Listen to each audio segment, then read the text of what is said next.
ఇప్పుడు ఆ ఫోన్ మీరు నా చేతికిస్తేనే మీరు బయటపడిపోతారు. లేకపోతే రేపు ఆ కేస్ వేరే వాళ్ళ చేతిలోకి వెళ్ళిపోయిందనుకోండి, వాళ్ళు నాలా ఆలోచించరు కదా! జరిగిన విషయాన్ని ఖచ్చితంగా బయట పెట్టేస్తారు. అప్పుడు మీకు ముందుగా శిక్ష పడుతుంది అని సూర్య చెప్తూ ఉంటే, అలాగే ఇప్పుడు నీకా ఫోన్ తెచ్చివ్వాలి అంతే కదా! అని శరశ్చంద్ర చెప్పి ఉంటాడు. Sir thank you sir. Thank you so much. ఈ ఫోన్ నా చేతికి ఇచ్చేశారు. ఇప్పుడు మీరు బయట పడిపోయినట్లే. మనకు చాలా యూజ్ అవుతుంది ఇది అని సూర్య అంటూ ఉంటాడు. అన్నట్లు సార్ మీరు భూమి ఇద్దరు కలిసే కదా వచ్చారు. భూమి దగ్గర ఈ ఫోన్ ఉంది కదా, మరి మీ దగ్గరికి ఎలా వచ్చింది అని సూర్య అడగడంతో భూమి బాధపడుతూ కళ్ళు మూసుకొని శరశ్చంద్ర పక్కనే కారులో కూర్చొని ఉంటుంది.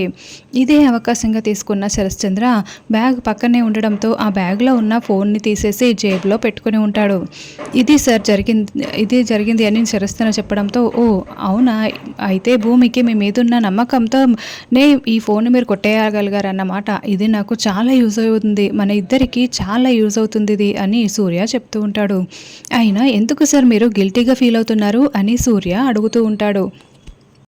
ఓ భూమికి మీ మీద నమ్మకం ఉంటే మీరు ఫోన్ కొట్టేశారని బాధపడుతున్నారా? ఇదంతా మీరు ఎందుకు చేశారు? భూమి మీద ఉన్న ప్రేమతోనే, భూమి ప్రేమ మీకు దూరం కాకూడదనే కదా! ఇందులో స్వార్థమేమీ లేదు సార్. ఇదంతా ప్రేమనే కనిపిస్తుంది. కాబట్టి మీరు గిల్టీగా ఫీల్ అవ్వాల్సిన అవసరమే లేదు. వస్తాను అంటూ సూర్య వెళ్ళిపోతాడు. ఇక శరశ్చంద్ర బాధపడుతున్న భూమి దగ్గరికి వచ్చి, భూమి ఇంకా బాధపడుతున్నావా అని అడుగుతూ ఉంటే, ఏం చేసేది నాన్న, గగన్ బావని కాపాడుకోలేకపోయాను కానీ కనీసం బావని చంపిన వాళ్ళకైనా శిక్ష పడేలా చేద్దామనుకుంటే ఆ ఫోన్ లేకుండా అయిపోయింది.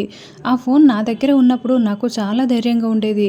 ఇప్పుడు నా దగ్గర ఏ ఆధారాలు లేవు నాన్న, నేను న్యాయం చేయలేకపోతున్నాను. అయ్యో నాకు చాలా బాధగా ఉంది నాన్న, నేను భరించలేకపోతున్నాను. అసలు ఆ ఫోన్ నా దగ్గర నుండి ఎలా మాయమైపోయిందో కూడా నాకు అర్థం కావట్లేదు. నాకు ఇప్పుడు డౌట్ వస్తుంది నాన్న. అపూర్వ పిన్ని రాత్రి నా దగ్గర ఉన్న ఫోన్ని కొట్టేయాలని చూసింది. రాత్రి ఒకసారి నా దగ్గరికి కూడా వచ్చింది. ఖచ్చితంగా అపూర్వ పిన్నే కొట్టేసి ఉంటుంది. సూర్య అపూర్వ పిన్ని ఇద్దరు కలిసే కుట్ర చేస్తున్నారు నాన్న అని భూమి ఏడుస్తూ పక్కకు తిరిగి చూస్తూ ఉంటే అక్కడ శరశ్చంద్ర ఉండడు. కాస్త దూరంలో నిలబడి ఉంటాడు. నాన్న ఏమైంది నాన్న అంటూ భూమి రావడంతో, నేను భరించలేకపోతున్నాను భూమి, నా వల్ల కావట్లేదు అని శరశ్చంద్ర అంటూ ఉంటాడు.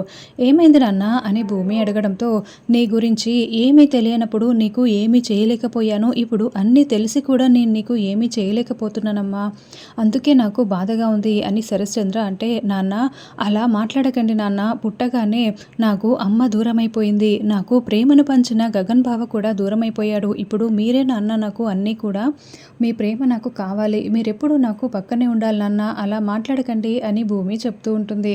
నువ్వేమో నాపై ఇంత ప్రేమ చూపిస్తున్నావు, కానీ ఆ ఫోన్ని కొట్టేసింది నేనే, నీ జీవితాన్ని చీకటి చేసింది నేనే, గగన్ని చంపేసిందే నేను. ఆ నిజం నీకు తెలిసిన రోజున నువ్వు నన్ను ఏం చేస్తావో తల్లి నాకు అర్థం కావట్లేదు. నువ్వు నన్ను ఎంత అసహించుకుంటావో నేను భరించలేకపోతున్నాను. తలుచుకుంటేనే చాలా భయంగా ఉంది భూమి అని శరశ్చంద్ర మనసులో అనుకుంటూ ఉంటే, నాన్న ఇంకేంటి ఆలోచిస్తున్నారు, పదండి నాన్న అని భూమి అంటుంది. అపూర్వ అటు ఇటు తిరుగుతూ కంగారు పడుతూ ఉంటుంది. అప్పుడే సూర్య దగ్గర నుండి ఫోన్ వస్తూ ఉంటుంది.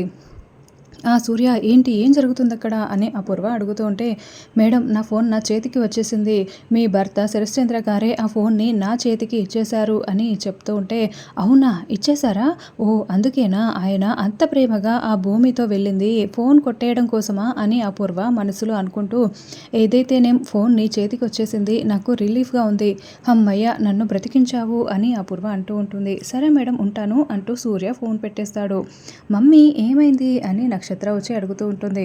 ఫోను సూర్య చేతికి వచ్చేసిందంట, వెళ్ళు మీ అత్తయ్యకి వెళ్ళి మంచి టిఫిన్ తీసుకురమ్మని చెప్పు, మనం కడుపు నిండా తిందాము, ఈ రోజైనా నిన్ను చాలా రిలీఫ్గా ఉండాలి అని అపూర్వ చెప్తూ ఉంటే, ఇంకెక్కడ అత్తయ్య ఏడుస్తూ కూర్చుంది అని నక్షత్ర చెప్తుంది. అవునా ఏమైందో తెలుసుకుందాం పదా అని అపూర్వ